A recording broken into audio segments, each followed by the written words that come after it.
Салам достор, барыңыздарга чоң салам. Тилекке каршы шашылыш түрдө болуп калды. Алдын ала айтпай калдык. Ошол себептен бүгүн азыраак болуп калды окшойт. Алдын ала айтпастан анткени дегенде бөлмөнү алуу, азыркы учурда бөлмө сатып алуу, вебинар бөлмө сатып алуу Россияда шартка байланыштуу бир аз кыйыныраак болуп калды. Мурункудай болбой калды. Ошол себептен бөлмөнү сатып алуу менен дароо көптөгөн менин биринин артынан бири тизме болуп сабактарым турат. Ал эми бир жумадан мен турнеге чыгып кетем. Ошол себептен шашылыш ирет макул жок дегенде записти көрүп көрөт деген үмүт менен аз адам болсо дагы өтө беребиз. Так, зато мына ушунча адам көрүп атат деп коет. Анда эмесе биз бул сабакты баштап кетсек, бул сабактын сизге кандай пайдасы бар, Албетте, Хафиза салам. Кайсы шаардан экенин жазып койсоңуз, мен Оштон сабак өтөм силерге. Бул сабактын пайдасы бул индустрияга көбүнчө ишеним фактыларынын негизинде сизде ишеним пайда болот. Өзүңүздөр билгендей, биз буга чейин сабактарда айтып кеткенбиз, көрсөңүз керек. 5 ишеним, бизде 5 ишеним чоң ролду ойнойт. Ушул 5 ишеним бар болчу болсо, сизде айлана чөйрөдөгү кээ бир маалыматы жок, ушул темада сабатсыз адамдардын койчу деген ойлору сизге таасир этпейт дагы. Келечекте алардын терс оюна карабастан, сиз келечекте ийгиликке жеткенден алардын терс ою өзгөрүп кетет, билсеңиз. Ошого чейин эми чыдап, сынып калбастан, көңүлү чөйүп кетпестен, бизнесте сонун ийгиликтерди жаратуу үчүн ушул сыяктуу сабактардын пайдасы тиет. Бүгүнкү биздин сабагыбыз болсо, тармактык 5 ишенимдин бири болгон тармактык маркетинг, индустрияга болгон ишенимди күчөтүү үчүн ушул сабактар пайдасы тиет деген үмүттөбүз. Ошол себептен бул сабактарды албетте колдонуңуздар. Көргөндөн бирөөлөргө да айтып берип, ушул сабактарды максималдуу түрдө популярдуу кылган аракет кылыңыздар. Демек, индустрияга ишеним фактыларынын негизинде сизде пайда болот экен бул сабакты көргөнүңүздө. Кийинки нерсе, бул тармак лохотронбу же мыйзамдуу бизнеспи деген кээде күмө саноолор болгондо, менде да бир убактарда болгон, ийгиликке жете албай кыйналып атканда, бул чындап эле ушул бизнесте ийгиликке жетсе болобу, же бул лохотронбу, же бул чындап эле ошол жогорудагылар эле байып, астыдагылар байбай калабы деген күмө саноолор пайда болчу. Ошол мезгилде ушул сыяктуу сабактар менин негизинен билимимди күчөтүп, анан өзүңүздөр билгендей, сабаттуу адам адашууну аз жасайт. Сабатсыз адам көптөгөн адашуулар жасайт. Ошондой болбош үчүн, мына сабатсыз болбош үчүн ушул сыяктуу сабактар пайдасы тиет. Кийинки нерсе, жана ошого окшогон ишеним жок мезгилде сизде ошол ишенбестикти жеңүүгө жардам берет. Ишенгенде да сиз болгондо да жөн гана куру ишенбестен, куру слепая вера деп коет, көр ишенбестен, фактылардын негизинде, цифралардын негизинде, чыныгы билимдин жана чыныгы фактылардын негизинде ишенесиз. Бул жалган ишеним эмес, бул чыныгы жүрөктөн болгон ишеним келет ошондо. Так, бир аз катып атабы. Негизинен запись катпаса болду. Бизде менимче запись катпай эле жакшы кетип атат. Эгер катып атса, кирип кайра чыгып кайра кирсеңиз болот. Кирип кайра чыксаңыз да болот. Так, кандидаттар менен сүйлөшүүдө сизге кошумча бул аргумент болот. Бул цифралар, бүгүн цифралар айтылат, фактылар айтылат.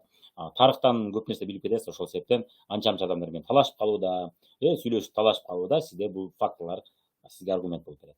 Кийинки нерсе, команда курууда, иштөөдө сизге күч, ишеним кошот. Албетте сиз бул тармак чындап күчтүү тармак экенин билгениңизде, дүйнөдө бул тармакта кандай жаңылыктар болуп атканын кабардар болгонуңузда, кандай цифралар айланат, кандай соодалар болуп атат, муну билгениңизде албетте сиз командаңыз менен иштөөдө, командаңызга сабак өтүүдө, командаңызды өзүнө ишенүүгө жардам берүүдө, бизнеске ишенүүгө жардам берүүдө, албетте сиздин ичиңизде твёрдая вера деп коет, чыңалбас, айталы, жыгылбас ишеним турган болот. Менде ошондой мисалы жыгылбас ишеним бар. Албетте кимдирге бул жаман тармак, кандай эмне деп айтчу болсо, мага бул эч кандай таасир этпейт биринчиден. Экинчиден, мен ага суроолорду берип отуруп, жакшы сүйлөшүп отуруп, ал менен урушуп, талашып, кыжырымды келтирбей туруп эле жылмайып сүйлөп атып, суроолорду берип атып, фактыларды айтып берип атып эле анын оюн группалайм. Эмнеге дегенде, мен бул тармакта билимим күчтүү жана бул тармакта мен фактыларды, цифраларды билем. Сиздерде дагы ушул сабактардын жардамы менен сиздерде ушундай пайда болот.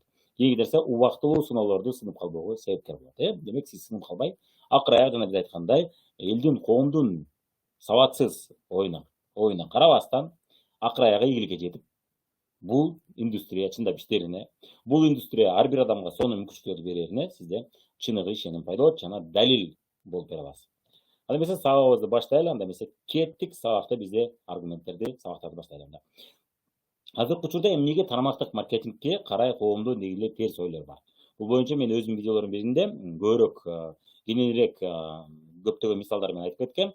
Коомдун тармактык маркетингке коомдун ою эмнеге терс деген ушундай сабак бар. Видеом бар менин каналымда Мирлан Батырханов 40. Мирлан Батырханов деп туруп, тармактык маркетинг коом терс деп жазсаңыз чыгат. Ошол видеону да көрүп чыксаңыз болот кошумча.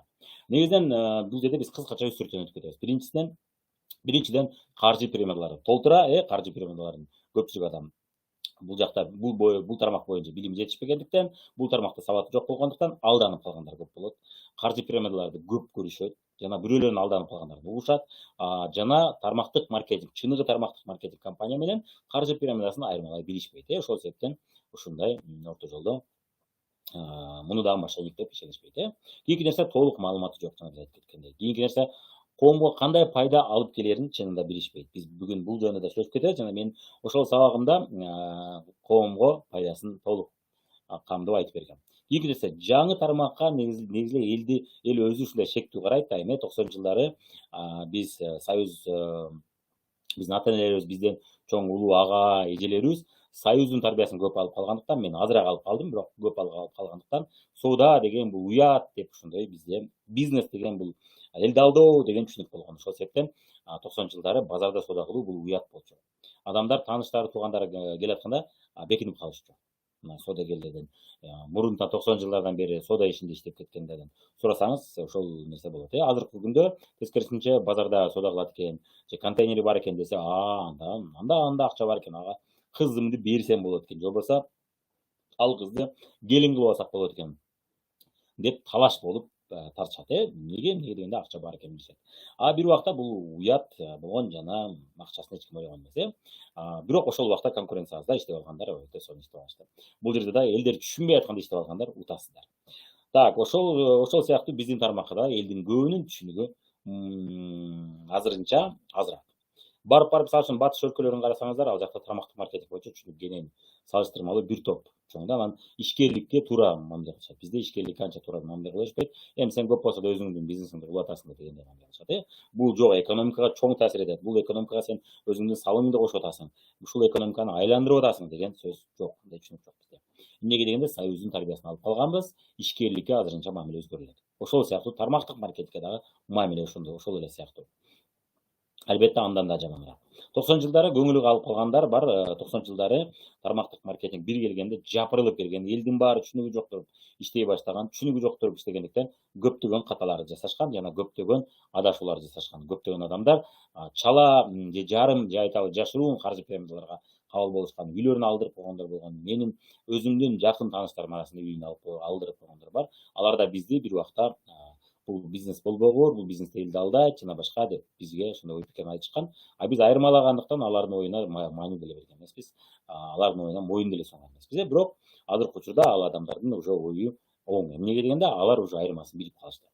Ошол сыяктуу демек 90 жылдары өзгөчө көп адам келгендиктен, көп адам бул тармакка түшүнүгү жок. Деги эле ишкерлик жөнүндө билбей туруп, ишкерлик бул жоопкерчилик, бул өзүңдүн бизнесиң, сен өзүң жооп бересиң деген түшүнүк боло элек болчу.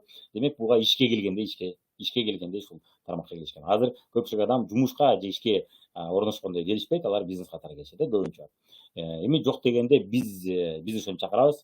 Башкаларга айта албайм, бирок биз кошумча жумуш же бизнес деп эле чакырабыз. Ошол себептен бизнес катары карашат. Бир убакта буга жумуш катары карап, көптөгөн адамдар жумуш билесиздер да, бирөөнүн колуна иштеген бул башка, бизнес куруу бул башка. Ошол бирөөнүн колуна иштегендей келип, анан кийин алданып калгандай сезип, бул тармак жаман көрүп калгандар көп эле болгон. Кийинки нерсе ишкердүүлүк, бизнес менеджмент темасын билишпейт, андыктан бул бизнесте да ошол себептен жакшы түшүнүшпөйт. Эми менеджментти, бизнести түшүнбөгөн адам албетте муну дагы бул франшиза бизнестин бир түрү турбайбы деп түшүнүшпөйт. Андай кылышпайт. Франшиза дегенди билесиң десе көпчүлүк, жада калса билбейт. Франшизаны түшүнбөгөн адам, франшиза бул дүйнөдө өтө мындай признанный, мыйзамдуу деп табылган бизнестердин бири да. Ал эми франшиза ал эми тармактык маркетинг ошонун ошого окшоп кеткен, ошонун бир түрү деп койсок болот да. Ошого дагы көп жагынан окшош. Так, анда эмесе эми тарыхка өтөлү. Товарды өткөрүү жолдору негизинен кандай жолдор бар көрүп кетели.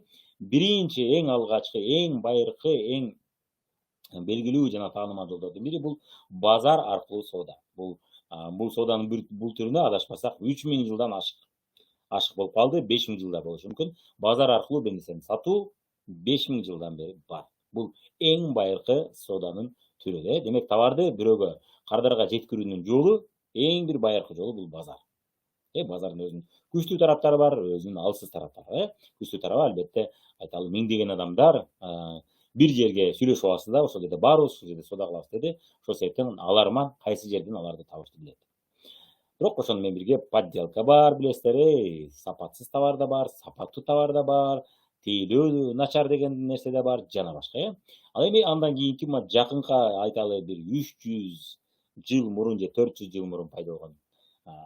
Анан 300-400 жылдын арасында көбүрөөк популярдуу боло баштаган жолдордун бири бул дүкөн аркылуу соода. Дүкөн аркылуу соодада билесиздер, мисалы үчүн элестетиңиздер, бир дүкөндө ачты, бирок ал дүкөндү эч ким тааныбайт, билбейт. Базардагы баары билишет, тиякта базар дешет, баары ошол жака барышат. Бирок дүкөн ушул жерде бар экенин көпчүлүк билишпейт. Андыктан бул жолдо жарыя кылуу деген нерсе пайда болгон. Жарыя же болбосо бир бренд же болбосо дүкөндүн атын элге таанымал кылып отуруп, элдер таанып отуруп алат. Анан ушул дүкөн деп тааныш үчүн жөн эле базарда эми эч кандай дүкөндүн аты жок, билесиздер, контейнер номери бар, ошол табыш кыйын болот. Эгерде биз базар жакшы билбесек, ал сатуучуну эртең табышыбыз кыйын. Ал эми дүкөндү табыш үчүн ат коюлат. Ошол атты элге таанымал кылып, салттуу маркетинг түзүлөт, пайда болот. Ушул дүкөн соода кылуу аркылуу. Ушул тармак менен биргеликте маркетинг деген илими пайда болот.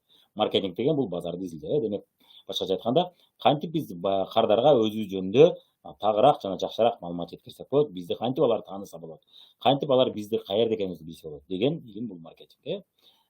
Кардар менен мамиле түзө билүүнү үйрөтчү илим. Андан кийин түз сатуу аркылуу соода пайда болгон. Бул боюнча тарыхын көрүп кетебиз. Бул эмне? Бул учурда сиз дүкөнгө барбайсыз, сиз базарга барбайсыз, дүкөн сизге келет. Бул сатуунун түз сатуу формасы, же болбосо ортомчулар аркылуу эмес, түзмө түз кардардын өзүнө алып келүү.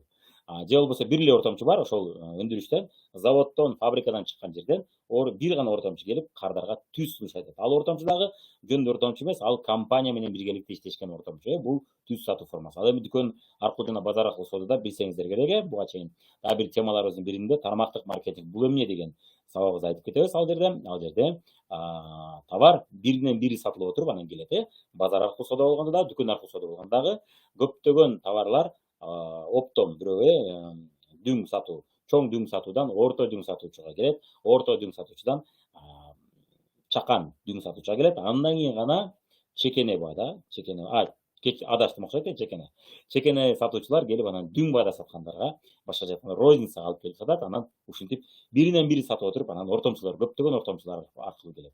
Ал эми түз сатуу формасында болсо, түзмө түз келет. Ошон үчүн түз сатуу деп аталат. Андан кийинки форма бул сооданын дагы бир түрү, бул франчайзинг дүкөндөрү аркылуу соода.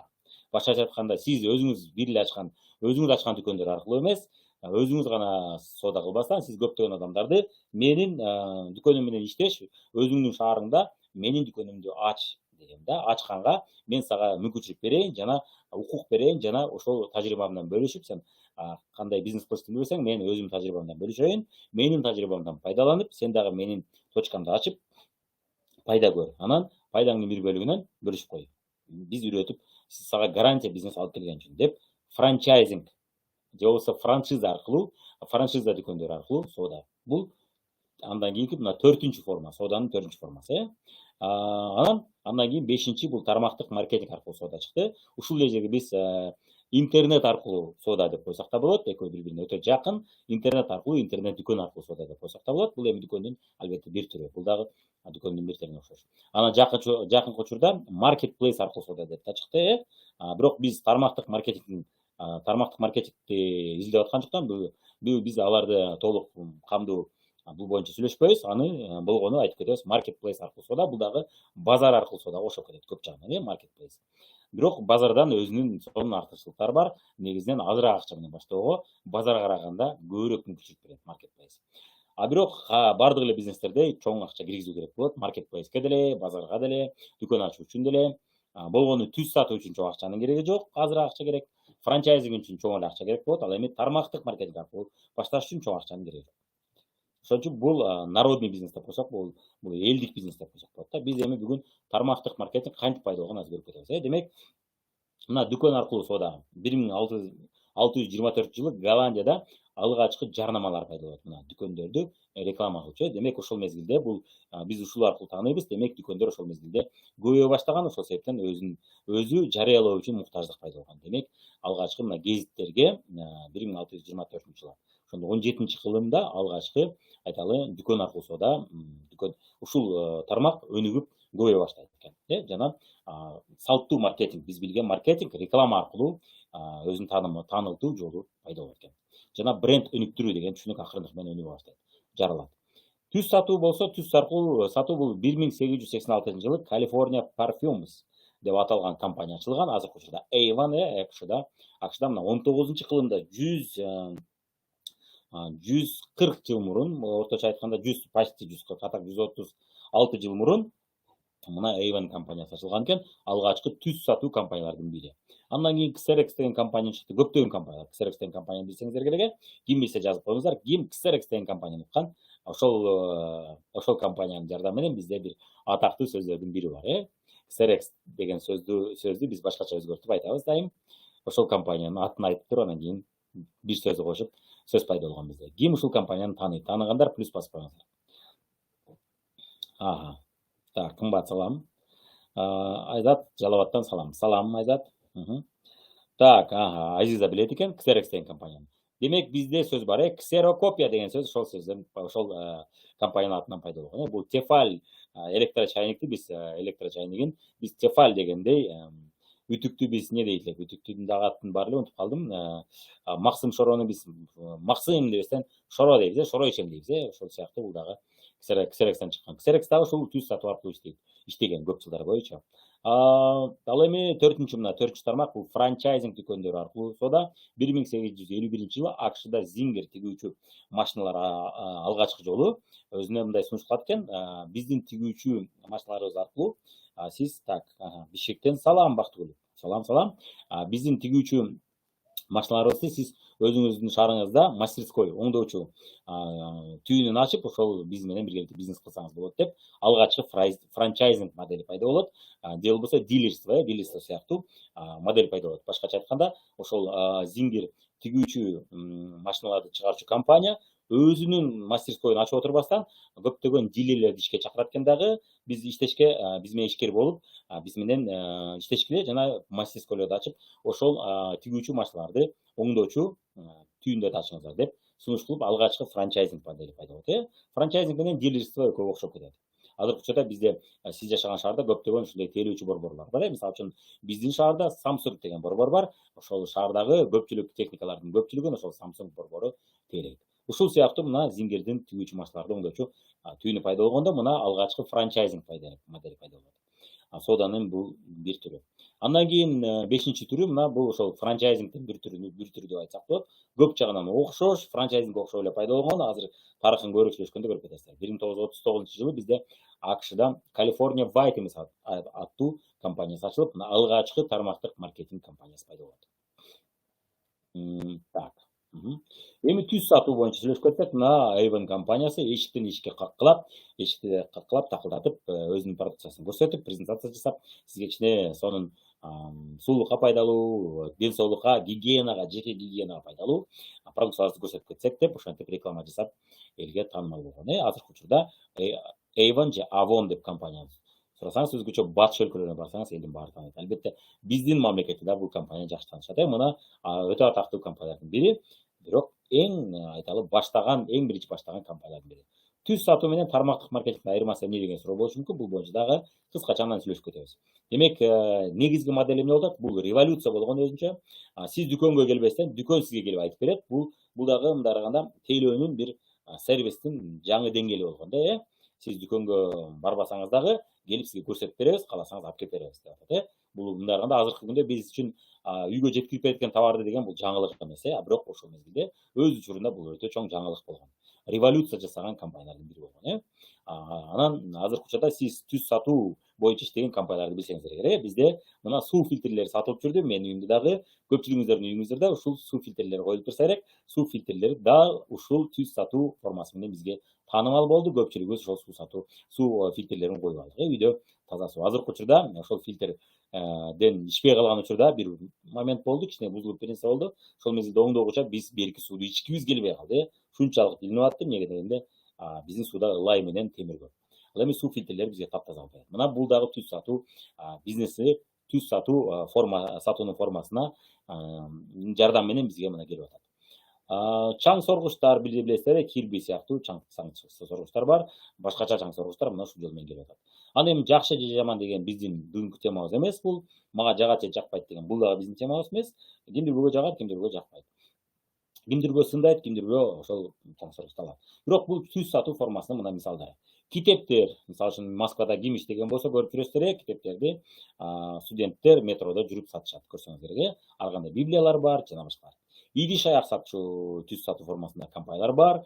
Цептер, Tupperware деген күчтүү атактуу фирмалар бар. Алар өтө сапаттуу, жогорку деңгээлдеги темир идиштерин сатышат. Бизде дагы биз иштешкен компанияда бир убакта ошол деңгээлдеги медициналык металлдан жасалган, ден соолукка эч кандай зыяны жок ошондой кастрюльдерди сатып атты. Биз көп кастрюльдерди алып азыркы күнгө чейин сонун даамдуу тамактарды жасап жейбиз. Кийинки нерсе парфюмдар, буну билесиздер, түз сатуу көчөдө кыдырып жүрүп саткандар бар, булар түз сатуу формасы, жана башка көптөгөн түз сатуу фирмалар иштеп жүрөт. Көчөдө шорода бул да өзүнчө, же болбосо көчөдө шербет отуруп сатканда бул дагы түз сатуу формасынын бири. Себеби дүкөн өзү сизге ыңгайлаштырып шаардын көптөгөн бурчтарына мына бочкаларды коюп берип атат. Бул дагы түз сатуу формасынын бири. Ошол эле газ вода, мурун газ вода болчу эле, сироп менен сууду куюп бериши. Бул дагы түз сатуу формасынын бири деп эсептелет. Ошого окшоп кетет, көп жагынан окшош. Бирок албетте ал үйгө келбейт. Так, KFC Sanders, мына KFC'ни билесиздер, KFC'ни ким жеп көрбөгөн, баарыңыздар жеп көрүп жүрөсүздөр, таанымал.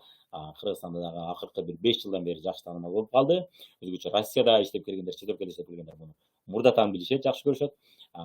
Полковник Сандерс да бир убакта үйлөрдү кыдырып, өзүнүн тоогун рецептин башкача рецептте мына кляри деген тоокту жасап, ошентип сатып жүрүп, анан бизнес баштаган. Андан кийин жакшы акча топогондон кийин алгачкы ресторан ачкан.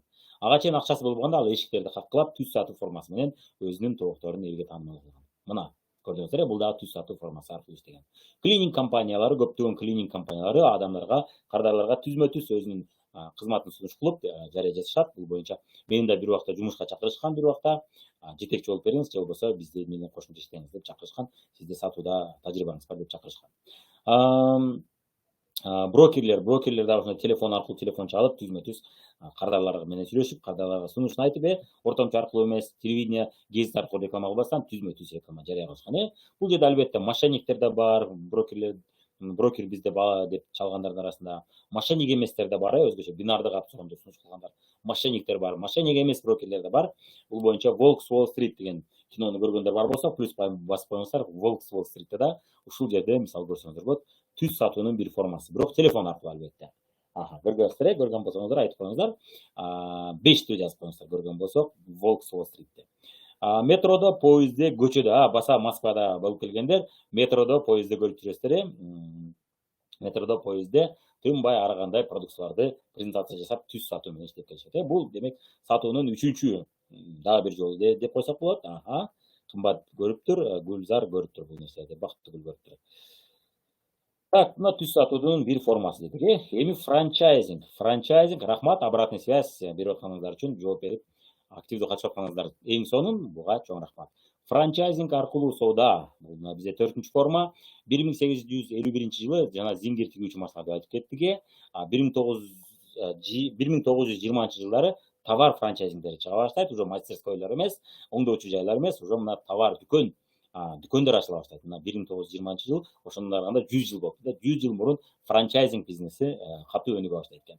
30-жылдар болсо алгачкы бензоколонкалар же болбосо заправкалар франчайзинг жолу менен ачыла баштайт экен. Өздөрү баардык жака өздөрүнүн заправкаларын ачпастан, биз менен иштешкиле, биздин заправкаларды ачкыла деп сунуш кылып, мына уже 100 жылдан бери ушул бизнеске келишет. 1945-жыл болсо Рейкрок АКШда Сан Бернардино аттуу ресторан көрүп, 2 жаш жигит бургерди ушунчалык бат тез жасап, анан даамдуу жасап, адамдар очередь туруп калып жакшы алып аткандарын көрүп, Рейкрок ага чейин кагаз стакандарын сатып жүргөн көп жылдар бою.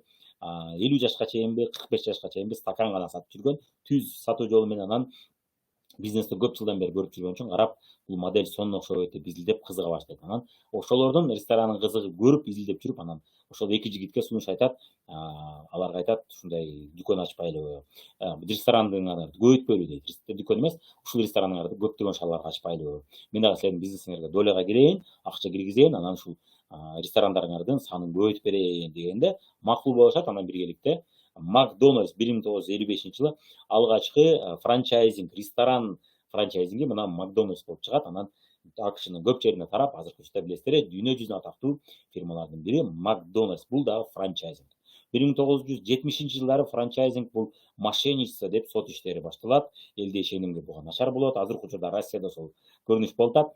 Франчайзинг аябай популярдуу болуп, 70-жылдары жаңы көрүнүш болгон. Көпчүлүк адамдар муну түшүнгөн эмес, билген эмес, маалыматы болгон эмес. Ошол мезгилде 70-жылдары сот иштери башталат. Эмнеге дегенде көптөгөн адамдар франчайзинг бизнесине кошулушат, ачышат, дүкөндөрүн ачышат, бирок арасында банкрот болгондор болот. Анткени дегенде франчайзинг өнүп туруп атканда бул жаңы тармак болгондуктан, элдер жакшы билет болгондуктан, ишкердүүлүк ал мезгилде деле өтө катуу өнүгө элек болушу мүмкүн эле. Ошол мезгилде арасында албетте адашуулар болгон. Франчайзинг системасын жакшы түзүп чыккан компаниялар болгон, жакшы түзбөстөн эптеп септеп чыгаргандар болгон. Азыркы учурда Россияда франчайзинг алып атканда өтө эптеп болуңуздар. Бизде Кыргызстанда бизде франчайзинг эми өнүгүп келаткан убагы. Ошол үчүн канчалаган франчайзингтердин арасында акча алып келбөчү варианттар болушу мүмкүн. Адамдар акчасына күйүп калышы мүмкүн. Франчайзинг деген бул эмне дедик? Бул деген атактуу бир фирманын бир өкүлчүлүгүн ачасыз, же бир дүкөнүн, же ресторанын, же дүкөнүн, кийим кече болсо, ошол фирманын сизге чейин даярдап койгон технологиясын колдонуп аласыз. Бул боюнча мен «Бай адамдардын сырлары» аттуу сабагымда айтып кеткем, франчайзингдин өзүнүн күчтүү тараптарын. Эгерде сиз өмүрү бизнес кылган эмес болсоңуз, бизнесте тажрыйбаңыз жок болсо, бизнесте ийгиликтүү боло элек болсоңуз, анда өзүңүздүн компанияңызды ачканга караганда сиз франчайзинг бизнесине кошулганыңыз сизге ыңгайлуу болот. Бирок бул кымбат турат, салыштырмалуу. Бул көп эле акчаны талап кылат, бул арзан вариант эмес. Бирок сизде 80-90% сизде кепилдик бар, сиз ошол бизнесиңиз банкрот болуп калбайт. Тескерисинче, сиз өз алдынча бизнес аччу болсоңуз, сизди эч ким бизнеске үйрөтпөйт, тажрыйбалуу бизнесмендер сизге сыры менен, тажрыйбасы менен бөлүшпөйт. Ошол себептен сиз көп нерсени, көп каталар жасап, көп нерселерди билбестен ката кетирип, 90-80% учурда банкрот болушуңуз мүмкүн. Ошол банкрот болбостон бизнести жакшы алып кетүү үчүн франчайзинг бул сонун модель болот. Ошол себептен бизде мындай сөз уккам, атактуу бизнес гурулардын бири, Дональд Трамп, АКШнын 45-чи президенти. Ошондой эле Роберт Кийосаки, бул ушул сыяктуу көптөгөн миллионерлер, миллиардерлер франчайзингти туура бизнес көрүшөт жана айтышат, сиз эч качан бизнес кылбаган болсоңуз, франчайзинг бизнесине кошулсаңыз сизде гарантия бар. Эмне дегенде, сиз даяр технологияларды бастайт. Жана айтат, мындай деп айтышат, франчайзингти жада калса студент башкарылат дейт. Эмнеге дегенде, система түзүлгөн, эмнеден кийин эмне жасаш керек, баары да ана жазылган. Ошонусу менен франчайзинг утуп келатат. Ошонусу менен жалгыз бизнес кылгандарды франчайзинг команда менен биргеликте, көптөгөн адамдар биргеликте кылган бизнес утуп келатат. Ошол себептен сиз Бишкек шаарына барсаңыз, Алматы, ошолордун көп жерине барсаңыз, көптөгөн атактуу фирмалардын өкүлчүлүктөрү бар. Макдональдс бар, KFC бар, Додо Пицца бар, Россиядан чыккан атактуу франчайзингдер бир жана башка. Эмнеге дегенде, Роберт Кийосаки да өзүнүн бир китебинде айткан, жалгыз бизнес кылгандар утула берет, команда менен бизнес кылгандар ута берет деп. Дал ошол себептен тармактык маркетингде азыр утуп келатат. Себеби биз дагы франчайзингдин бир түрүбүз, азыр биз бул боюнча көбүрөөк сүйлөшүп кетебиз. Демек, франчайзинг дүйнө жүзүнө элеп аткан мезгили, ошол себептен көптөгөн атактуу фирмалардын наамдарын, аттарын сиздер билесиздер. Бирок 70-жылдары бул тармакты түшүнүшкөн эмес, сот иштери болуп, муну мошенник бизнес экен деген күмөн саноолор болгон. Ошол себептен сот иштери көп болуп, акыры көптөгөн компаниялар утуп отуруп, франчайзинг бул мыйзамдуу бизнес жана бул туура бизнес экен деп табылган. Демек, ошол сот иштеринин негизинде далилденген. Кийинки пункт бизде франчайзинг азыркы учурда, демек азыр бул мыйзамдуу жөнөкөй жада калса студент бул бизнести башкара алат деп атабыз. Эмнеге дегенде, анын колунда даяр ар бир кадамдар жазылган. Ошону жасай берсе, ал 90% учурда кепилдик бар, банкрот болбойт. Демек, мына бул жөнөкөй жана популярдуу бизнес модель. Ошол себептен биз могул аттардын көпчүлүгүн билебиз. Starbucks, McDonald's, Pizza Hut, KFC, H&M, Dirol, Waikiki, Ivrosh, Litual, Burger King, Subway, Sela, Tom Taylor, Pepsi, Dell, Obi, Procter & Gamble, Castrol, Oral-B жана башка ушул сыяктуу көптөгөн фирмалар, булар эмне? Булар франчайзинг жолу менен иштеп атышат. Ошол себептен бул фирмалардын соода түйүндөрү, ресторандары, кафелери, дүкөндөрү көп жерлерде бар. Жана өкүлчүлүктөрү көп жерлерде бар. Эмнеге дегенде, алар өздөрү баарын жасашпайт, алар партнерлор аркылуу иштешет. Өздөрү ачып отурушпайт. Партнерлор ошол фирмага өкүл болушат дагы, ушул шаарда же болбосо ошол мамлекетте өкүлчүлүгүн ачып, ошол фирманын айткандарын жасап, ошол берген рецепттердин жардамы менен бизнестерди таратышат. Ошол себептен биз бул фирмаларды билебиз. Ал эми бул кийинки тизмедеги нерсе Россияда көптөгөн аттар, бул Россияда көп жылдан бери иштеп жүргөндөр, Россияда көптөн бери жашап жүргөндөр билесиздер, Пятерочка, Перекресток бул брендтердин көпчүлүгү франчайзинг жолу менен элге таанымал болгон жана чоң бренд болуп атактуу күчтүү компаниялардын катарына кошулушкан. Пятерочка, Перекресток, Fix Price, Persona, Лукойл, Лорис, Шашлыков, Ocak Kebab бизде бар, Додо Pizza бизде бар, 1С бизде бар, Блинов, Крошка Картошка, Hobby Games булардын баары мына көбүнчө мына Россиядан чыгып, мына көбүнчө СНГ мамлекеттеринде, арасында кээ бирлери дүйнөлүк деңгээлге чыгып атышат. Black Star Burger, Papa John's, Шоколадница, Sushi Shop, Sushi Wok жана башка. Сиз бул ошол брендтердин Россиядагылар билесиздер, алардын көпчүлүгү франчайзинг. Жада калса бизден Орто Азиядан чыккан жигиттер дагы өздөрүнүн франчайзингтерин ачып атышат. Бир дүкөн кылбастан көптөгөн адамдар алардын дүкөндөрүн ар кайсы шаарларда ресторан, кафелерин шаарларда ачышып, алар атактуу франчайзинг компанияларына айланып атышат. Франчайзинг деген бул эмне экен? Өзүбүз бренд ачып отурбайт экенбиз, өзүбүз компания ачып отурбайт экенбиз. Бирөөнүн уже жасап койгон 10 жылдан бери ошол бизнесте жүрсө, ал бизнести канчасы ачты билет. Ошонун тажрыйбасын колдонуп, ошонун брендин колдонуп, өзүбүздүн шаарыбызда ошонун өкүлчүлүгүн ачып коебуз. Же болбосо ошол эле адам жашаган шаарда, бирок шаардын башка бурчунда ошонун соода түйүнүн же болбосо ресторан дүкөнүн ачып коебуз.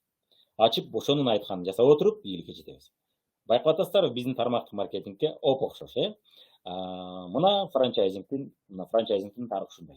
Эми тармактык маркетингке келсек, бул дагы франчайзингди Дональд Трамп, АКШнын 45-президенти, миллиардер айтат, башында мен бул тармакка аябай подозрительно карайт элем, бул мошенниктердин бизнеси деп ойлойт элем.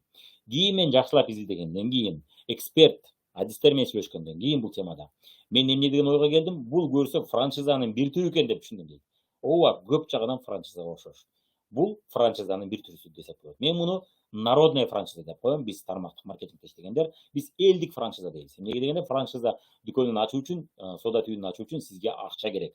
Акча киргизүүңүз керек, жөн бекер эч ким бербейт аны сизге. Ал эми тармактык маркетингде сиз арзыбаган акча менен ошол фирманын соода түйүнүн ачсаңыз болот. Же болбосо нолдон, биздин учурда, биздин бизнесте, биз иштешкен компанияда биз нолдон ачууга мүмкүнчүлүк беребиз.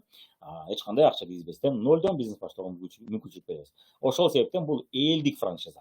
Элдик франшиза, сиз дагы даяр технологияларды, даяр рецепттерди көп жылдан бери иштеп чоң ийгиликке жеткен адамдардын тажрыйбасын пайдаланып, уже алардын окутуу сабактарын пайдаланып, алардын басып өткөн жолун туурап отуруп, сиз дагы өзүңүздүн бизнесиңизди куруп алсаңыз болот. Ошол себептен 80-90% эгерде сиз чындап жасап жүрчү болсоңуз, кандайдыр бир убакыт ичинде сизде кепилдик бар, сиз бизнесте ийгиликке жетесиз. Болгону ошону жасап туруу керек. Мына ушул 39-жылы мына Карл Ремборг АКШда Калифорния Vitamins компаниясын ачат. Ага чейин ал Кытайда бир граждандык, жарандык согушка туура келип калып, түрмөгө отуруп калат. Ошого попал болуп калат. Анан түрмөдө жүргөндө караса, көпчүлүгү витамин жетишпей, кыйналып, ооруларга чалдыгып, тиши түшүп калып, жана башка проблемалар болот. Анан ошол проблемаларды көрүп жүрүп, анан ал химик болгондуктан, темир жана башкалары, кальций жана башкалары жетишпей атканын түшүнүп, ал ар кандай чөп чарларды бирөө аркылуу алдырып отуруп, жана темирди алып отуруп, ошол темирдин майдалап, талкалап, чөптөрдү да майдалап талкалап, ошентип өзү жей баштайт. Анан айлана чөйрөсүндөгүлөр да кызыккандан, эмне жеп атасың дегенине кызыккандан, ошол тамагын коюп жей баштайт. Аларга да бере баштайт. Анан ушул жегендер өзү биргеликте ошол түрмөдөн чыккача көп ооруларга чалдыгышпайт. Анан ошентип алгачкы БАД, же болбосо биологически активной добавки пищи деген ошентип ойлоп табылат. Анан ал ушул витаминдерди даярдап жасоочу 39-жылы АКШга кайра өзүнүн борборуна, өзүнүн мекенине келгенде, ал Калифорния Vitamins компаниясы ачат дагы. Алгачкы жолу мына тармактык маркетинг моделин ойлоп табат. Кардар жарыя кылган үчүн, кардар өзү колдонуп көрүп жактырып бирөөгө айткан үчүн сыйлык акы убада берет. Жана айтат, сага жактыбы деп сурайт кардарларына. Ооба, жакты, мага аябай ден соолугума көп пайдасы тиип атат. Мен мурункудай тишим оорубай калды, жана башка болбой калды, чачым түшпөй калды, тырмагым түшпөй калды дегенде, эми ушул өзүңдүн ой пикириңди сен башка кардарларга айтсаң, ал кардарлар кызыгып калчу болсо, мен сага сыйлык акы берем деп, ошентип алгачкы тармактык маркетинг рекламасы, маркетинги пайда болот. Маркетингдин бир түрү. Салттуу маркетинг бар дедик, тармактык маркетинг бар дедик. Тармактык маркетингде кардардын жарыясы үчүн, ыраазы болгон кардардын жарыясы үчүн сыйлык акы берилет. Мына ошол модель ойлоп табылат. 39-жылы кечиресиздер 39 жыл эмес, адаш бул жерде адаш болуп калыптыр. 1957 жылы Rich DeVos жана Jay Van Andel ошол Калифорния Vitams'те иштеп жүргөн соода түз сатуу аркылуу сатылган да, кардарларга түз сатуу жана кардарлар жарыя жасаган нерсени сатылган. Анан бул жерде одноуровневый маркетинг болгон. Одноуровневый дегенибиз бул кардар таап келген үчүн гана төлөнгөн. Жанагы бизде кээ бир алымдар айтып атпайбы, биринчи, экинчи адамдын соодасынан акча түшсө, анда акы түшсө, анда бул адал деп атат. Ошол модель одноуровневый маркетинг ушул мына Калифорния Vitams'те болгон. Ошол модельде иштеп жүргөн Rich DeVos жана Jay Van Andel жаңыча түрүн ойлоп табышат, көп тармактуу маркетингди табышат. Алар кардарды алып келсе гана эмес, кардарды алып келип, ал кардар башканы алып келсе дагы, жогорудагы үйрөтүп койгон кардарга да түшө турган формада маркетингди түзүп чыгышат. Эмнегеден ушундай формада кылсак, бул бизнес эч качан токтобойт, ал кеңейип кете берет, жаңы шаарларга ачылып кете берет экен деп түшүнөт дагы. Алгачкы American Way, Американын жолу деген MV компаниясы ачат. Алгачкы көп тармактуу маркетинг план пайда болот жана алгачкы тармактык маркетинг компаниясы пайда болот. Азыркы модельдеги албетте Калифорния Vitamins бул биринчи компания десек болот, MV экинчи компания десек болот, бирок MV дал көп тармактуу компания болуп калат. Ал эми Калифорния Vitamins бул түз сатууга окшоп кетет. Тармактык маркетинг, чала тармактык маркетинг деп койсок болот. Азыркы түшүнүктө чала тармактык. Эмне дегенде, тармактык маркетинг дегенде биз эмнени элестебиз? Көп тармак, адамдар бири-бирин чакырып келатат, ошонун эсебинен кардарлар көбөйүп кетип атат деген модельде мына ушул эки адам ачып чыккан. Андан кийин ал компания акырындык менен ийгиликке жетип отур, бирок статистиканы көрчү болсоңуз, кээ бир компаниялар айтышат, сен башында болуп калышың керек, коркуй дешет, жана башка дешет. Бирок MBA компаниясы 17 жыл соодасы орунда турат. 17-нчи жылы өтө катуу соодасы өсүп кетет, көрдүңүздөр. Ошон үчүн башында болуш керекпи, болбош керекпи, бул чоң суроо. 63 жылы мына ушул MBA компаниясынын ийгиликтерин көрүп, ушул сыяктуу компаниялар 60 жылдары жадырап, жайнап көбөйө баштайт. 63 жылы Mary Kay Ash аттуу айым көп жылдар бою түз сатуу компаниясында косметика менен иштеп жүргөн айым тармактык маркетинг компаниясы ачат. Ал түз сатуу компаниясы эмес, түз сатуу плюс тармактык маркетинг эки модель. MBA-дагы түз сатуу жана тармактык маркетинг моделинде бизнес ачат. Анткендигинде ал жерде сатуу иши да бар, түз сатуу. 1967 жылы Роберт жана анын агасы бар эле, бул жакта жазылып атат, Йонас Афьекниктер.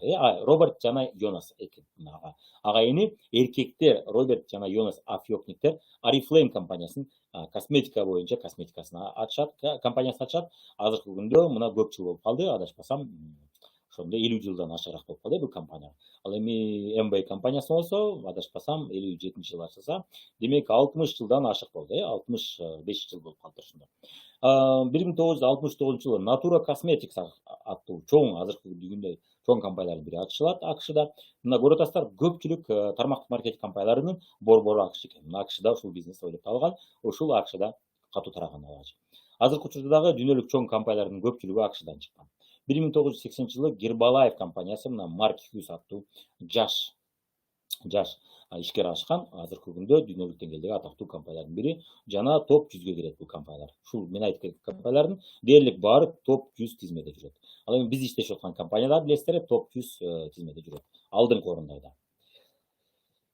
Так, эми 1975 жылы АКШда соода палатасы MV бул мошенник компания, бул каржы пирамидасы экен деген кооптонуу менен сот иши башталат. АКШда соода палатасы бар, ал мошенниктерге каршы күрөшүп турат. Ошол соода палатасы MBA'ди сотко берет. MBA негизинен ошол мезгилде 1970-80 жылдары, 60 жылдары деле каржы пирамидалар көп болгон. Жана 70-80 жылдары өзгөчө катуу күч алат, анткени франшиза өнүгө баштады, тармактык маркетинг элге таанымал боло баштады ошол АКШда. Анан албетте ошонун подделкасы болгон каржы пирамидасы да өтө атактуу болуп, катуу өнүгөт. Элде көпчүлүгү жапырылып каржы пирамидасына келип, алданып, албетте сотко кайрылып, арыз жазышып, ошентип сот разборкалар, иштер көп болот. Анткени дегенде, мисалы үчүн Глен Тернер деген каржы пирамидасында 5000 доллар менен ишин баштап, 5 жылда, болгону 5 жылда 300 миллион долларга айландырып алган. Эмнеге дегенде, элдин акчасын убада берип, билесиздер. Каржы пирамидасы менен тармактык маркетингдин айырмасын билсеңиздер керек, көпчүлүгүңүздөр кокус билбей калсаңыздар, кыскача айтып кетсек, каржы пирамидасы элдин акчасын топтоо менен алек, жана адам келгенде ал ошол каржы пирамидасына катталуу үчүн ал акча берет. Колуна эч нерсе албайт. Эч бир кызмат албайт, инвестиция кызматын албайт. товар албайт, эч кандай кызмат албайт, же адвокаттык кызматын албайт, ал болгону убада алат. Ошону каржы пирамидасы деп коет. Ал эми тармактык маркетингде колуна кандайдыр бир кызмат же болбосо кандайдыр бир акча товар алат, кандай бир продукция алат. Ал эми каржы пирамидада болгону убада алат. Келечекте качандыр бир убакта акчаң көбөйүп кетет, же болбосо келечекте качандыр бир убакта батирей аласың, же болбосо качандыр бир убакта дагы бирдеме арзандатуу менен чет өлкөгө саякат аласың дешет. Мына каржы пирамидалары ушундай болот. Каржы пирамидалардын жашыруун формасы бар жана классикалык формасы бар. Ошол мезгилде бул боюнча мына сот мыйзам юрисдикцияда же юридика илиминде, юрист илиминде бул боюнча маалымат аз болгондуктан мына ушул сот иштери болгон. Анан 4 жыл соттошот МБ компаниясы. Анан ошонун негизинде алгачкы жолу тармактык маркетинг мына мыйзамдуу экен деп табылат. Эмнеге дегенде соода палатасында бул боюнча түшүнүк пайда болот. Каржы пирамидасы менен тармактык маркетингди ошодон бери соода палатасы азыркы күнгө чейин айырмалап билип калышты жана андан кийин биз чоң жана сот иштерин эч укпадык. Эмнеге дегенде соода палатасы акыры түшүндү. Тармактык маркетинг бул мыйзамдуу бизнес, каржы пирамидасы бул мыйзамсыз. Ал эми жашыруун каржы пирамидасы бул дагы мыйзамсыз деп табылып, ошондон бери дээрлик бардык каржы пирамидаларын соода палатасы сот иши аркылуу жаап келди. Ал эми тармактык маркетинг компанияларын жаап аткан жок. Procter & Gamble компаниясы да бир убакта ошол 70 жылдары, 80 жылдары адашпасам соодасы азайгандыктан согуш жарыялап, сот ишине баштайт. Ага сот МБ компаниясы сотко берет. Бирок сотко берип утулат. Көрдүңүздөр, дагы да мына далилдүү айтсак болот. Кимдир бирөө бул мыйзамсыз. Чет өлкөлөрдө кээде угат элем, бул бизде эле өнүккөн, чет өлкөдө муну эч ким тоготпойт, бул мыйзамсыз бизнес деген сөздөрдү уккам. Мына Америкада болот, мыйзамдуу. Бул албетте сабатсыздыктан, билимсиздиктен ушундай сөздөр айтылат. Так, ооба көргөнсүз өтө кызык киносу бар. Ооба, Волк с Уолл-стрит өтө кызыктуу кино, ошону жазыпсыз. Албетте сонун көпчүлүк адам биздин тармактык маркетингде иштеп аткандарга мен бул кинону сунуш кылат элем, сөзсүз түрдө көрүп чыгыңыздар. Бирок ал жерде мыйзамсыз иштер жөнүндө айтылган. Албетте кино кызык болуш үчүн ошол чыныгы окуядан тартылган ал. Кино кызык болуш үчүн албетте мындай моменттер керек. Бирок ошентип түзмө-түз саткандардын баары мошенниктерге кошулбайм, арасында мошенниктер да бар. Мошенник эмес, туура иштеген компаниялар да бар. Ошондой. Бул жана телефон чалгандардын баары тең эле мошенник эмес дегендей. Так, азыркы учурда эми бүгүнкү күндө тармактык маркетинг бул мыйзамдуу, франчиза окшоп жөнөкөй, бирок популярдуу бизнес модели. Элдин көбү бул модельди билишет. Канчалык адамдар, миллиондук адамдар ушул тармак аркылуу нан таап атышат. Мына атактуу дүйнөлүк деңгээлде атактуу компаниялардын жана СНГ мамлекеттеринде ачылып, Россия сыяктуу мамлекеттерде, СНГ мамлекеттеринде ачылып, дүйнөлүк деңгээлде же болбосо СНГ мамлекеттеринин арасында атактуу фирмалардын тизмеси мына. Дүйнөлүк деңгээлде Америка батыштан чыгып ачылып, дүйнөлүк деңгээлге чыккан компаниялар Amway, Avon, Oriflame, Herbalife, Scepter, Nuskin, Tupperware, New Ways жана башка көптөгөн мына Shakely, For Life, Sunrise, LR, Ambit Energy жана баса LR баса Европада чоң лидерлердин бири, тармактык маркетинг компанияларынын биринде, мисалы үчүн кимдир Европада бул жок дечү болсо, LR деген компания бар. Номер 1 тармактык маркетинг компанияларынын ичинде Европада атактуу компаниялардын бири. Ambit Energy, Genius, Villavi жана башка толтура компаниялар бар дүйнөлүк деңгээлге чыккан. Эми Россиядан чыгып, СНГ мамлекеттеринен чыгып, бирок дүйнөлүк деңгээлде дагы атактуу болгон, же болбосо болуп келаткан компаниялардын бири, мына Fabelix, Sabirin Wellness, Tiande, Ciel, Coral Club, Art Life, Tintorium, NL International, Greenway, Argo, Glorion, Mira, Vision, Vitamax, Batel жана башка көптөгөн компаниялар бар. Мунун баарын айтып отурсак, бул жер тизме узарып кечке айтабыз. Компаниялардын дүйнөлүк деңгээлге чыккан атактуу күчтүү компаниялардын саны аябай көп. Тармактык маркетинг бүгүнкү күндө дүйнөдө 5000ге жакын MLM тармактык маркетинг компаниялары бар. Баса айта кетчү нерсе, MLM деген сөздү угуп калсаңыз, бул эмне деген сөз деп таң калбаңыз. Бул multi-level marketing. Multi-level marketing. Же болбосо многоуровневый маркетинг, да, multi-level деген, же multi-level деген много уровней, көп тармактуу маркетинг. Демек, тармак көп тармак болуп кетет. Сабак өтүп кетет. Анан түшүнөсүз. Көп тармактуу, тармак болуп кеткен маркетинг десек болот. Ошол үчүн MLM деген бул эмне деп чочубаңыз, бул multi-level. Бизде сетевой маркетинг деп коюшат. Атак дүйнөдөгү аты, мунун дүйнөдө белгилүү аты бул multi-level маркетинг, же болбосо многоуровневый, көп тармактуу маркетинг. Бизде кыргызча тилинде тармактык маркетинг деп айтылат.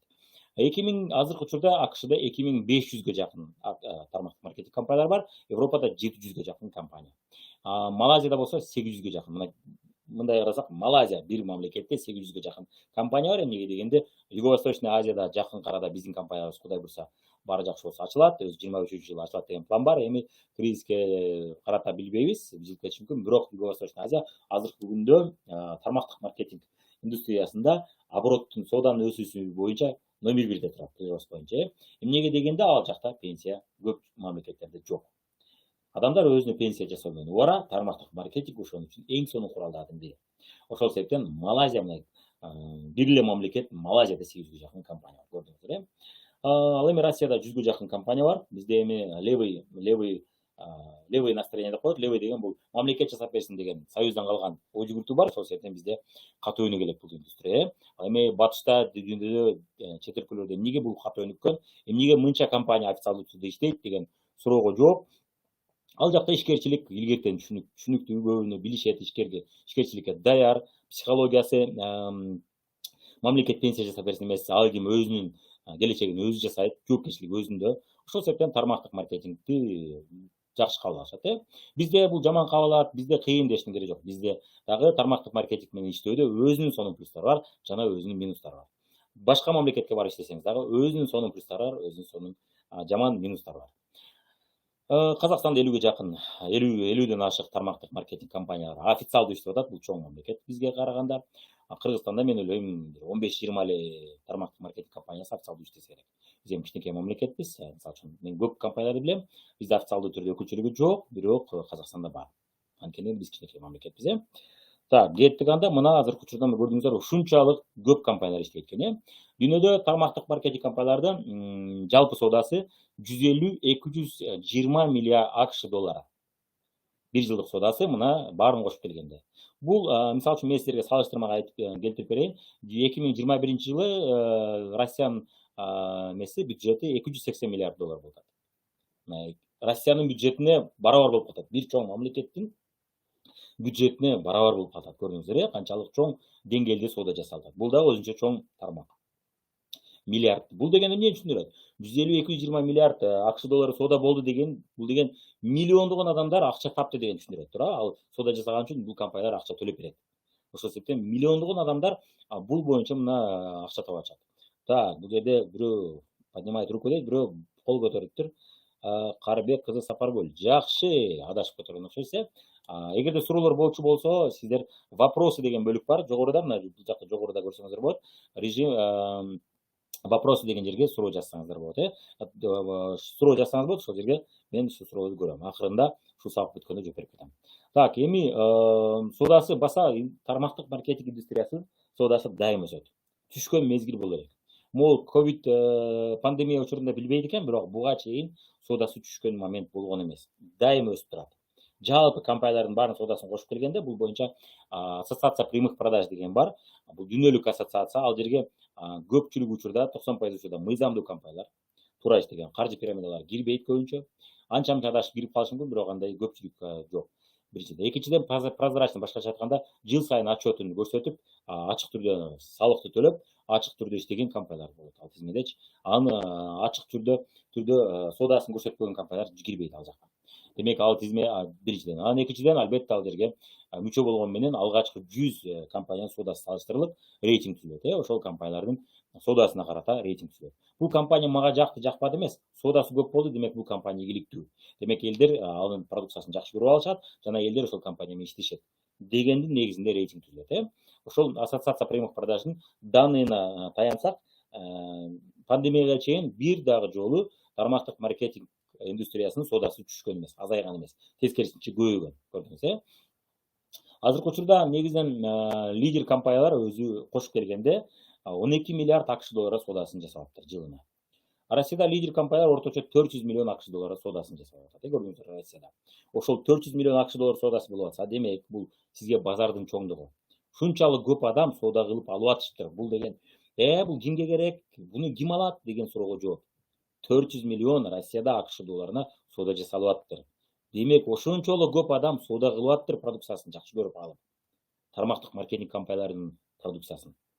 Көрдүңүздөр, бул дагы өзүнчө Петербургке окшогон чоң супермаркет экен десек болот, сеть супермаркет экен десек болот. Демек, ошончолук көп адам соода жасап атыптыр. Демек ушунчалык көп адам соода жасап атса, ошонун бир бөлүгүн сиз ушул бизнес менен алек болуп, ошонун бир бөлүгүн сиз алсаңыз болот деген түшүндүрөт. Көрдүңүздөр, базар ушунчалык чоң экен. Демек мен дагы ошол базарда нан тапсам болот экен деп түшүндүрөт. Эгерде мисалы үчүн айталы бир $1 000 акш десек, бул кичинекей базар болуп калмай, бирок $400 миллион соода болот. Демек бул чоң базар дегенди түшүндүрөт. Чоң базарга сиз мындай чоң базардын кичинекей бир бөлүгүн алсаңыз сиз үчүн көп болот. Ошол бөлүгүн сиз дагы бул бизнес менен серьезно профессия катары көрүп, ушул бизнес менен иштеп атып, сиз дагы ошол жерден жакшы өзүңүзгө керектүү акчаны тапсаңыз болот. Фабилик мисалы үчүн биз иштешкен компания орточо 800-900 миллион акш доллары соодасын жасайт, билесиздер. Бул эми бир Россияда иштебейт, ошол себептен кошуп келгенде көп болуп калат. Европада жалпы соода 20 миллиард акш доллары болот. Европада 20 миллиард көрсөтсөөр, 20 миллиард бул чоң сумма көрсөтсөөр. Россияда жалпы 3 миллиард акш доллары соода болот. Жалпы лидер компаниялар эмес, деги эле баарын кошуп келсе, 3 миллиард акш долларына жакын соода болот. Ал эми 400 миллион бул лидер компаниялар өздөрү жасап атат, күчтүү компаниялар. Так, 3 миллиард доллар экен, мына көрүңүздөр, базардын канчалык чоңдугу.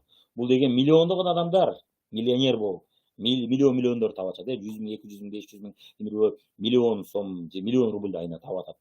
Ошончолук чоң соода болгондуктан. Дүйнөдө 100 миллионго жакын адам тармактык маркетингде иштеп атат. 100 миллионго жакын адам тармактык маркетинг бизнеси менен өзүн байланыштырышты. Бул фактылар баса 2006 жыл, 2008 жылдын статистикасы. Андан бери бул цифра өзгөрүп кетти. Себеби деген арадан 15 жыл өтүп кетти, көрдүңүздөр. 14-15 жыл өтүп кетти, 15-16 жыл өтүп кетти. Андан бери бул цифра өзгөргөн болушу мүмкүн. Ошол себептен бул цифра сизге ориентир гана да. Азыркы учурда мына 20 миллионго жакын адам профессионалдуу түрдө, башка айтканда, башка иш кылбайт, ушул бизнес менен алек, көрдүңүздөр. Мына 20 миллион адам, бул деген 5 Кыргызстанга, 3 Кыргызстан болуп атат, 3 Кыргызстан, бир почти Казакстан деп койсок болот. Бир Казакстан профессионалдуу түрдө башка иш кылбастан ушул иш менен алек болуп атат, көрдүңүздөр. 100 миллионго жакын адам мына иштеп атат. 100 миллион деген бул канча? Бул Россиянын бир 70%, Украинаны алсак 45 миллион, 2 Украинадан да көп болот. Түркияны алсак бул 75 миллион, Түркиядан да көп сандагы адам ушул тармактык бизнес менен алек болуп атат, мына көрүңүздөр. Ошончо адам ушул жерде иштеп нан таап атат. Кимдирбөө кошумча, кимдирбөө профессионалдуу таап атат, көрдүңүздөр. 50 миллионго жакын адам үйдөн отуруп иштеп атат. Мына 50 миллионго жакын, 100 миллион иштеп атса, ошонун 50 миллиону үйдөн иштеп атышат, мына көрүңүздөр. Канчалык бул чоң базар экен көрүп. Демек бул эмне? Бул ошол жерден токтоп калбайт да. 50 миллионго жакын үйдөн иштеп атса, алар унчукпай отурбайт. Аларды канча адамдар көрүп атышат, алардын өскөнүн көрүп атышат. Дагы канчалаган адамдар үйдөн отуруп иштесе болот экен деген түшүнүккө жакын болуп атышат. Негизинде көрүп атышат, далилдерди көрүп атышат. Ошол себептен бул тармак өнүгүп атат дагы да. 2,7 миллионго жакын Россияда MLM тармагында иштейт экен, мына. 2,7 бул деген эмне? Почти 3 миллион деп койсок, бул Кыргызстандын жарымына жакын адам Россияда тармактык маркетингде иштеп атат, караңыздар. Ушунчалык көп адам ушул тармактан нан таап атышат. Ушул тармак менен ушул тармакка өзүн багыштап иштеп атышат. Бул официалдуу түрдө катталгандар да, салык инспекциясына барып катталгандар болот. Эми ал цифраны кайдан алмак, көрдүңүздөр. Ал эми официалдуу катталбагандар канча, жаңы баштап, эми кичине акча таап көрүп, үйрөнүп аткандар бар. Аларды кошуп келсе, бул цифра чоң болуп кетет мындан дагы. Бул болгондо да 2006-2008 жылдардагы цифра болот. Ошол мезгилдеги даныйлар бул. 5 миллионго жакын адам Японияда тармактык маркетингде иштеп атат. Почти бир Кыргызстан, бир Кыргызстанга кичине калыпты жетишине. Бир Кыргызстан тармактык маркетинг бизнеси менен алек болуп атат, мына көрүңүздөр. Японияда жалпы соода орточо 30 миллиард акш долларын түзөт. Мисалы үчүн 30 миллиард акш доллары мына Японияда тармактык маркетингдин кошуп келген соодасын мына ушунча болот. Бул чоң базар болот, мына көрүңүздөр. Баса бул дүйнөдө эң көп ишкер даярдап чыккан индустрия. Себеби дегенде бардык эле тармактык маркетингде өзүн улай бербеши мүмкүн. Канчалаган адам тармактык маркетингге келип, эгерде чындап бул тармакты окуп көрсөңүз, Киясакинин китебин окусаңыз, Дональд Трамптын китебин окусаңыз, бул боюнча жазгандарын, китептерин окусаңыз, алардын окуучуларынын арасында бар. Ушул менин бизнес мектеби деген китеби бар, же бизнес мектеби, школа бизнеса же бизнес школа деген эки түрдүү китеп бар. Ошол экөөнү тең окуучулар жазат да. Тармактык маркетингде мен азыр иштебейм, бирок тармактык маркетингге барган үчүн мен өзүмдүн бизнесим кылышым керек экен деп түшүнүк пайда болгон. Жана өзүмдүн компаниямды ачтым. IT сферада, программа жазуу, программист сферасында IT компаниямды ачтым. Мен тармактык маркетингде команда түзүштү үйрөндүм. Соода кылышты үйрөндүм. Кардар менен мамиле түзүштү үйрөндүм. Сатышты үйрөндүм дейт. Ошол себептен менин компаниям азыр чоң компаниялардын бири. Мен ушул тармактык маркетинг бизнесине чоң рахмат айтам дейт. Бул ошол себептен, дал ошол себептен биздин колубуздан да көптөгөн окуучулар өттү. Канчасы биздин бизнесте калды, канчасы биздин бизнесте иштебей калды. Бирок азырга чейин ошол тармактык маркетинг сабактарына рахмат дешет. Мен көп нерсени түшүндүм, мен азыр ишкер болдум дейт. Менин досторум мен тармактык маркетинг иштеп жүргөн адам менен сүйлөшүп жүрүп, папка кучактабаш керек экен. Бирөөнүн колунда иштеп эле жүрө бербеш керек экен, өзүңдүн бизнесиңди ачыш керек экен деген түшүнүккө келишти. Менин ийлеримдин арасында ошондойлор көп бар. Азыр өздөрүнүн компаниялары, өздөрүнүн бизнестери бар. Көрдүңүздөр, э? Тармактык маркетингде иштеп жүргөн адамдардын коомго болгон жакшы таасирин көрүңүздөр. Биз көптөгөн адамдарды ишкер жолуна салабыз. Эң көп ишкерлерди даярдап чыккан индустрия бул тармактык маркетинг индустриясы. Жада калса IT сферада, программирование сферасында дагы ушунчалык көп ишкер жок экен. Статистика боюнча эң көп ишкерлерди даярдап чыккан тармак бул тармактык маркетинг индустриясы экен. Мына коомго болгон пайдасы.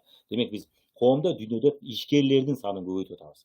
Ишкер деген маданиятты өнүктүрүп атабыз. Ишкер деген нерсени түшүнүктүү берип атабыз. Мектеп бербейт ал нерсени, университет бербейт. Дал тармактык маркетинг ошону популярдаштырып, элдин оозуна жеткирип атат. Себеби биз эмне бизнес кылбасаң мындай болот деп түшүндүрөбүз. Мына биздин коомго болгон пайдабыз.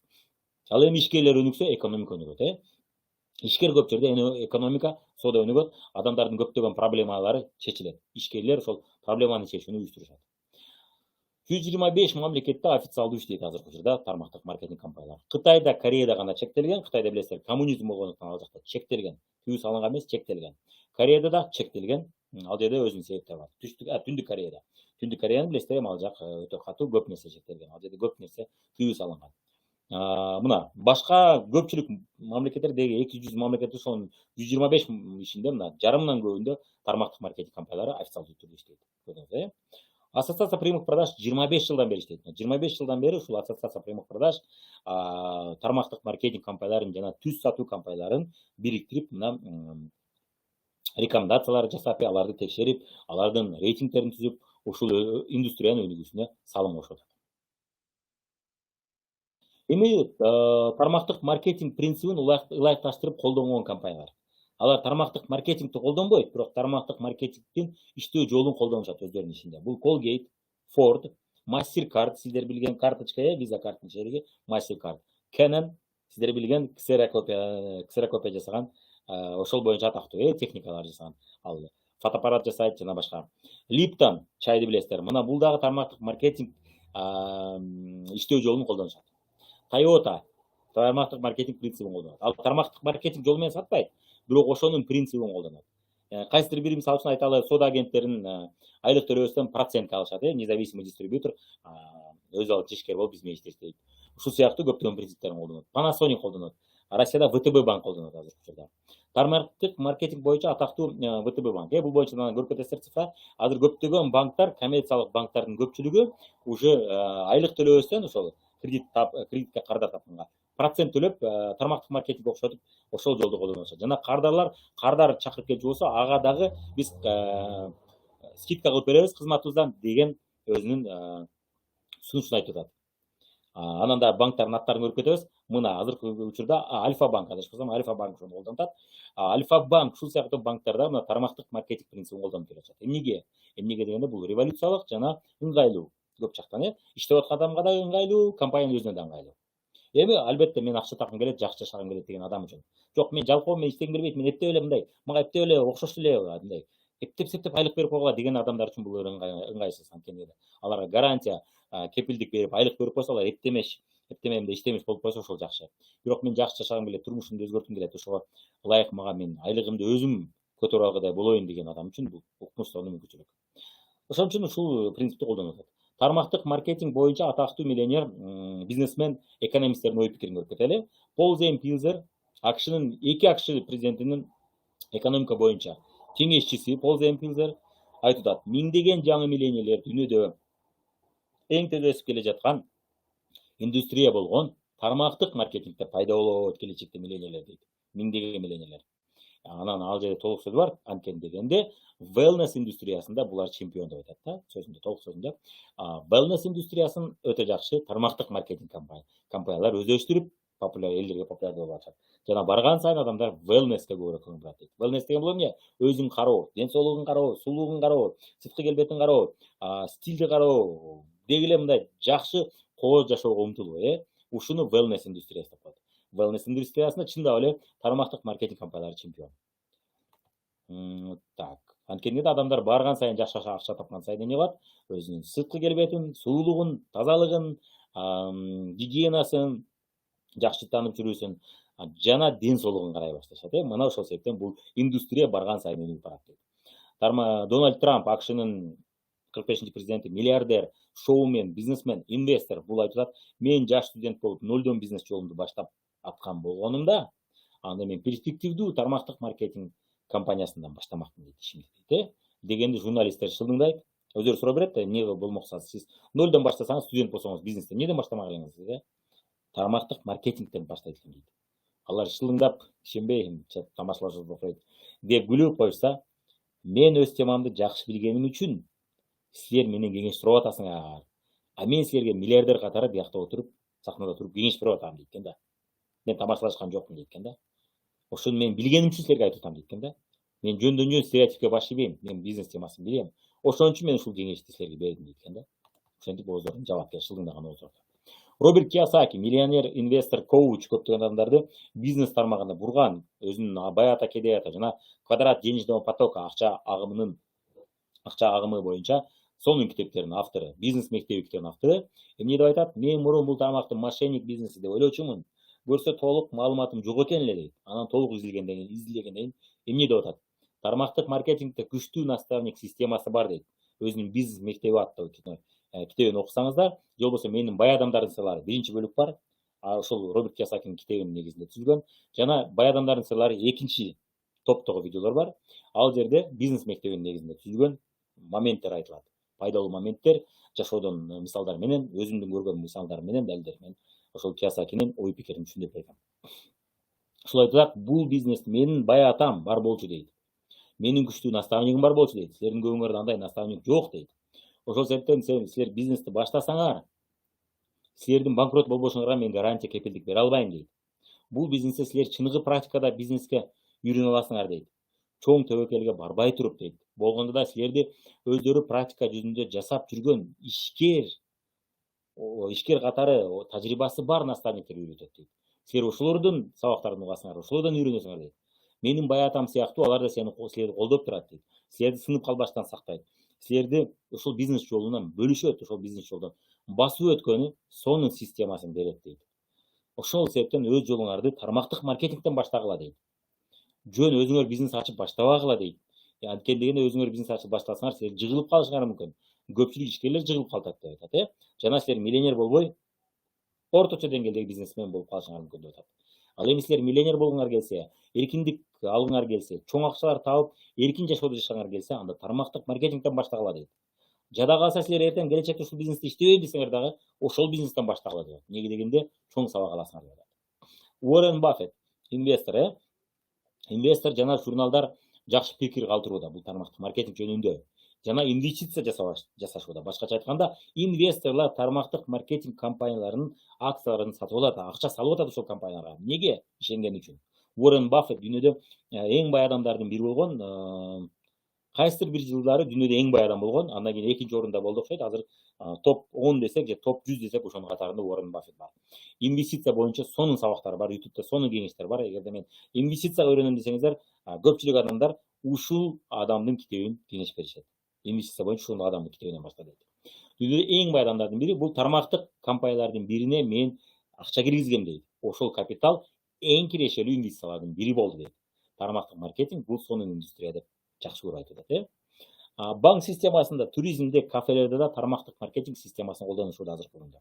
Альфа банк, Flex Invest банк колдонот, ОТП банк, СКБ банк колдонот, Москомприват банк, Ренессанс кредит банктары кардар алып келген үчүн ошол сомасынан процент берет. Кардарларга жана көз карандысыз агенттерге, Ужалар кредит боюнча эксперттерге айлык беле бербестен процент берип атышат. Көрдүңүздөр, бул да тармактык маркетингдин принципи. Жана кардар алып келген үчүн содасынан чыгарып берет. Көрдүңүздөр. Жана туризмде, кафелерде кардар үчүн сыйлык акы берет. Мен мисалы үчүн UDS деген программаны колдоном. Көп жерде UDS'ти көрүп атасыздар. UDS дагы ошол UDS'те да ошону колдонсо болот. Тармактык маркетингдин системасын кошсо болот. Ошону кээ бир дүкөндөр кошуп атышат. Мен орустардан көрүп атам анча-мынча. Менин дүкөнүмө, рестораныма кардардап келген үчүн мен сыйлык акы коштум дейт. Мына бизде да UDS бар. Биз UDS колдонобуз, бирок аны мен жакшы түшүнүп өздөштүрөт. Бирок биз өзүбүздүн бизнесибизде тармактык маркетингди жакшы түшүнгөн үчүн биз кардарлап келген үчүн дайым белек берчүбүз. Азыр эми аны көзөмөлдөп отурган биздин убактыбыз болбойт, бирок балким келечекте биз да киргизет. Бирок бул система бара-бара атактуу болуп баратат. Тармактык маркетинг келечеги кандай көрөлү. Барган сайын эркиндигин адамдар баалай баштады. Барган сайын адамдар башкача жашагысы келет. Мурункудай эртеден кечке иш, жумуш деп жүргүсү келбейт алар. Алар жумуш жеке жашоо бир болсун, инсандык өсүү болсун деп мурункуга караганда адамдар көбүрөөк эркиндикке умтула баштады. Бирөөнүн колунда иштебей, мен өзүмдүн бизнесимдин ээси болоюн, өзүмдүн убактымдын ээси болоюн деген көз караш, деген жашоонун стили барган сайын популярдуу болуп баратат. Ошон үчүн бул тармак мунун келечеги чоң. Анткени дегенде бул тармак жөнөкөй адамга, бизнес баштоо үчүн чоң акчасы жок адамга, бизнес баштоо үчүн тажрыйбасы же үйрөтчү адамы жок адамга сонун мүмкүнчүлүктөрдү берет. Ошол себептен эркиндик алуу үчүн дагы сонун мүмкүнчүлүктөрдү берет. Ошол себептен бул тармак дайым өнүгүп бара берет. Кийинки нерсе ишкерчилик өнүгүүдө барган сайынчы адамдар ишкерчиликке умтулуп, мисалы үчүн TikTok'ту көрсөңүз, YouTube жана башкаларды көрсөңүз, ишкерчилик боюнча каналдар, үйрөтчү бизнес тренерлер көбөйүп барууда, китептер көп барган сайын көп алынууда. Коомдо бул тема тынбай талкууланып, барган сайын бул тема популярдуу болуп барат. Ишкерчиликти колдоп, коомдун ой пикири эмне болду? Ишкерлер көбөйсүн, жаштар ишкерликти өздөштүрсүн деген көз караш өнүгүүдө. Интернет тармактык маркетингде сонун шарттар пайда болду. Мурунку заманда билесиздер, 2000 жылдары, мисалы 90 жылдары интернет жакшы өнүкпөгөндө, азыркычалык бизнес баштоо оңой болгон эмес. Бизнеске үйрөнүү да оңой болгон эмес. Азыркы учурда интернет аркылуу кардар табуу да салыштырмалуу оңой болду. Мамиле куруу оңой болду. Жана интернет аркылуу бизнес куруу оңой болуп калды. Ал эми тармактык маркетинг интернетти өтө активдүү колдонууда, билесиздер. Онлайн иштөө барган сайын популярдуу болуп баратат. Ошол себептен онлайн иштегиси келгендер, иштеш керек экенин түшүнгөндөр барган сайын дагы көбөйө берет. Бул базар барган сайын чоңоюп бара берет. Ошол себептен тармактык маркетингди профессия катары көрүп өздөштүрүп аткан адамдар үчүн бул сонун базар, сонун мүмкүнчүлүк. Көптөгөн адамдар барган сайын эмне болуп атат? Голливуддун жардамы менен, Голливуддун пайдасы, Голливуддун фильмдердин пайдасы, сериалдардын пайдасынын кандай пайдасы бар? Адамдар барган сайын кооз жашоого умтулууда. Саякаттар, кооз жашоо, жетишкен, мындай көп жактан акчадан жетишкен жашоо барган сайын популярдуу болуп баратат. Жана адамдар буга умтулса болот экен, биз дагы жетсек болот экен деген түшүнүк пайда болуп атат. Бул дагы биздин тармактын өнүгүүсүнө чоң өргө, чоң салым болуп бере алат. Кийинки нерсе тармактык маркетингде деги эле ийгиликти көрсөтүү жеңил. Башка бизнестегилер өз ийгилигин көрсөтпөйт, билесиздер, анткени конкурент пайда болот. Баары тең көрсөтө бербейт. Ал эми тармактык маркетингде биз көрсөтөбүз, мактанабыз, көрсөтөбүз. Ошол себептен мындан да көп адамдар ушул жашоого умтулушат.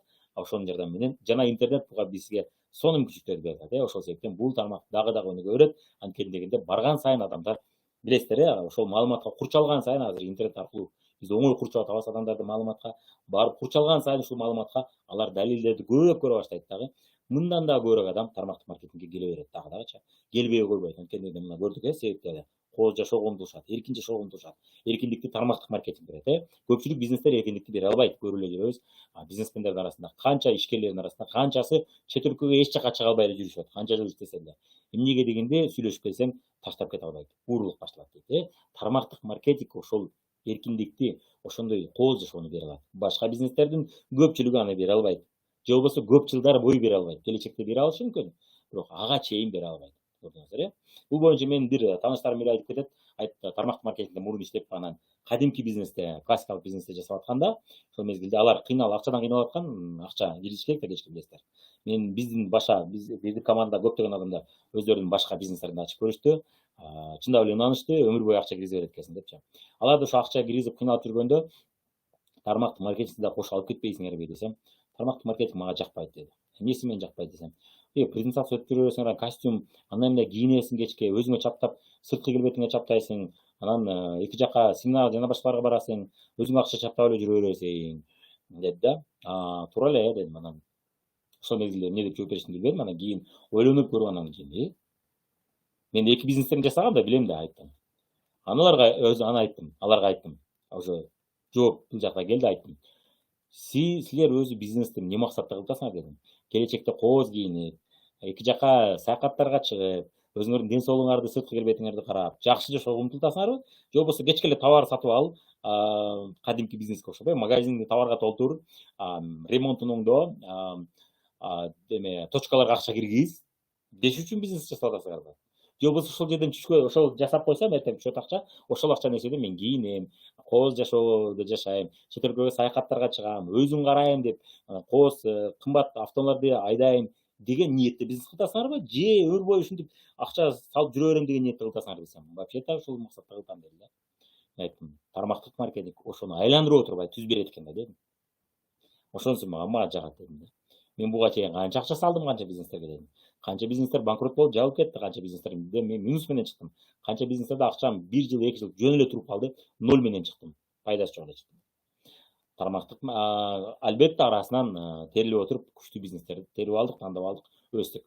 Бирок тармактык маркетингде мага эмнеси жагат? Мен ошону айландырып отурбайм. Киргизсем өзүмө киргизем, кооз жашоомо киргизем, жана башка киргизем. Бул менин бизнесимди андан дагы өнүктүрөт. Анткени дегенде менин бизнесим ушул аркылуу жакшы реклама кетет, рекламасы. Ошонусу мени жагат десем, анан ошол адамдар чындап эле изилдеп көрүп, анан ушул бизнеске келишти. Көрдүңүздөр э, демек дал ушул бизнес кооз жашоону жана кыялдагы жашоону бере алат. Ошол себептен бул бизнес дагы да өнүгө берет. Демек бул боюнча да көрөт албетте билгиңер келсе, эгерде сиз бул тармакта эми таанышып көрүп аткан болсоңуз, менин бай адамдардын сырлары аттуу видео сабагымды көрүп кетиңиздер. Экинчи бөлүгү мен айтып кеткем, мына жанагы экинчи бөлүгү бай адамдардын сырларынын экинчи бөлүгү. Муну дагы сөзсүз түрдө көрүп кетиңиздер. Жана мындан кийин бизде Кудай буйрса темаларыбыздан артта калбай ушул сабактарды көрүп туруңуздар. Ар күнү өткөн аракет кылабыз. Тармактык маркетинг индустриясы бул эмне өзү? Мына муну сиз көрүп алсаңыздар, башка бирөөгө түшүндүрүп бере алчу болуп каласыз биринчиден. Экинчиден албетте бул видеодон үзүндүлөрдү кесип алып колдонсоңуз болот, кыскача түшүндүрүш үчүн. Жана албетте жаңы командаңызга келген адамдарга ушул сабакты берип, аларда бир түшүнүк пайда кылсаңыз болот. Тармактык маркетолог кесиби, анын артыкчылыктары жана минустарын мына ушул сабакта көрүп кетебиз. Мындан кийин тармактык маркетинг жана каржы пирамидасы айырмасы барбы? Бул жерде кыскача вариант. Менин бул боюнча сабагым бар, көрсөңүздөр керек. Ал жерде 3 сабак бар. Бирөөсү каржы пирамида менен, классикалык каржы пирамида менен тармактык маркетингди салыштырып кеткен. 1 саат ичи толук ар бир майда чүдөсү менен айтып берип. Андан кийин жашыруун каржы пирамидасы менен тармактык маркетинг салыштырып кеткен. Жана 3-ncü видеосу инвестиция менен каржы пирамидасын салыштырып кеткен. Бул жерде болсо кыскача муну колдонсоңуздар болот, бири-бириңизге үйрөнүп. Так, тармактык маркетингде эмнеге товарлар арзан? Бул боюнча да сабакты көрүп кетесиздер. Бул боюнча да жакын арада сабак болот. Муну да түшүнүп калсаңыздар, башка бирөөгө оңой түшүндүрө алчу болуп каласыз. Жана өзүңүздө бул тармакка болгон ишеним күчөйт. Андыктан сиз ичиңизде ишеним болгондуктан сиз жаман жакка чакырып атпаганыңыз, чакырбай атам деген ишеним болгондо сиз дагы мындан дагы жакшы чакыра баштайсыз адамдарды бул бизнеске. Демек, көңүл бурганыңыздарга чоң рахмат. Күчтүү чоң лидер болуңуздар, чоң чектерди алыңыздар сахнага чыгып, жана силерге чоң ийгиликтерди каалайбыз. Көңүл бурганыңыздар үчүн чоң рахмат. Суроолор болсо бериңиздер, суроолор жок болсо биз анда темабызды ушу менен бүтүрөбүз.